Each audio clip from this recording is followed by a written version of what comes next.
ಭಾರತದ ಪುರಾಣಗಳಲ್ಲಿ ಅತ್ಯಂತ ಶಕ್ತಿಶಾಲಿ ಮತ್ತು ಭಕ್ತಿಯ ಪ್ರತೀಕ ಎಂದರೆ ಹನುಮಾನ್. ಅವರು ರಾಮನ ಅತ್ಯಂತ ಭಕ್ತ. ಅವರ ಜೀವನದ ಕಥೆ ಮುಖ್ಯವಾಗಿ ರಾಮಾಯಣದಲ್ಲಿ ಬರುತ್ತದೆ. ಬಹುತೇಕ ಜನರು ಹನುಮಂತನನ್ನು ಬ್ರಹ್ಮಚಾರಿ ಎಂದು ನಂಬುತ್ತಾರೆ, ಅಂದರೆ ಅವರು ಜೀವನಪೂರ್ತಿ ವಿವಾಹವಾಗದವರು ಎಂದು ಹೇಳಲಾಗುತ್ತದೆ.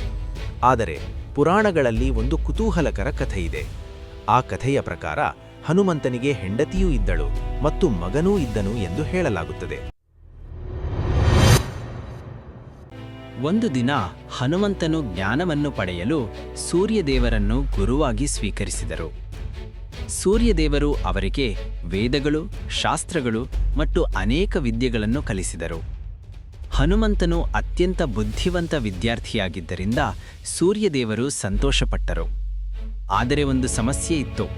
ಕೆಲವು ಪವಿತ್ರ ವಿದ್ಯೆಗಳನ್ನು ವಿವಾಹವಾದ ವ್ಯಕ್ತಿಗೆ ಮಾತ್ರ ಕಲಿಸಬಹುದು ಎಂಬ ನಿಯಮ ಇತ್ತು. ಹನುಮಂತನು ಬ್ರಹ್ಮಚಾರಿಯಾದ್ದರಿಂದ ಆ ವಿದ್ಯೆಗಳನ್ನು ಕಲಿಸಲು ಸಾಧ್ಯವಾಗಲಿಲ್ಲ. ಆಗ ಸೂರ್ಯದೇವರು ಒಂದು ನಿರ್ಧಾರ ಮಾಡಿದರು. ತಮ್ಮ ಮಗಳು ಸುವರ್ಚಲ ಅವರನ್ನು ಹನುಮಂತನೊಂದಿಗೆ ವಿವಾಹ ಮಾಡಿಸಿದರು. ಆದರೆ ಈ ವಿವಾಹ ಒಂದು ವಿಶೇಷವಾದದ್ದು. ಈ ವಿವಾಹದ ನಂತರವೂ ಹನುಮಂತನು ಬ್ರಹ್ಮಚಾರಿ ವ್ರತವನ್ನು ಮುಂದುವರಿಸಿದರು ಎಂದು ಕಥೆ ಹೇಳುತ್ತದೆ. ಅದರ ಕಾರಣದಿಂದ ಹೆಚ್ಚಿನ ಭಕ್ತರು ಇಂದಿಗೂ ಹನುಮಂತನನ್ನು ಬ್ರಹ್ಮಚಾರಿ ಎಂದು ಗೌರವಿಸುತ್ತಾರೆ.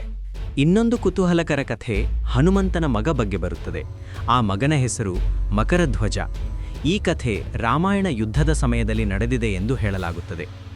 ಲಂಕೆಯನ್ನು ಸುಡುವಾಗ ಹನುಮಂತನ ಬಾಲಕ್ಕೆ ಬೆಂಕಿ ಹತ್ತಿತ್ತು. ಆ ನಂತರ ಅವರು ಸಮುದ್ರಕ್ಕೆ ಹಾರಿ ಆ ಬೆಂಕಿಯನ್ನು ಆರಿಸಿದರು.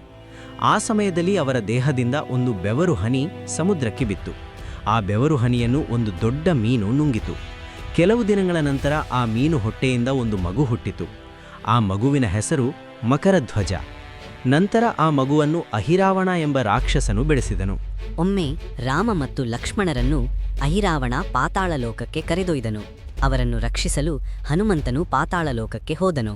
ಅಲ್ಲಿ ಪ್ರವೇಶದ್ವಾರದಲ್ಲಿ ಒಬ್ಬ ಶಕ್ತಿಶಾಲಿ ಯೋಧ ಕಾವಲು ನಿಂತಿದ್ದನು. ಆ ಯೋಧನೇ ಮಕರಧ್ವಜ. ಹನುಮಂತನು ಒಳಗೆ ಹೋಗಲು ಪ್ರಯತ್ನಿಸಿದಾಗ ಮಕರಧ್ವಜ ಅವನನ್ನು ತಡೆದನು.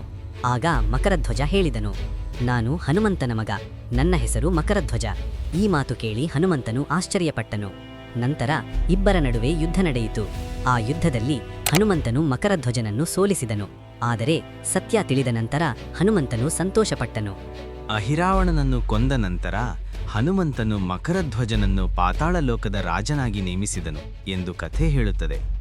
ಈ ಕಥೆಯಿಂದ ನಾವು ತಿಳಿಯುವುದು, ಹನುಮಂತನು ಸಾಮಾನ್ಯವಾಗಿ ಬ್ರಹ್ಮಚಾರಿ ಎಂದು ನಂಬಲಾಗುತ್ತದೆ.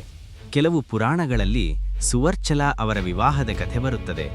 ಮತ್ತೊಂದು ಕಥೆಯಲ್ಲಿ ಮಕರಧ್ವಜ ಎಂಬ ಮಗನ ಕಥೆ ಬರುತ್ತದೆ.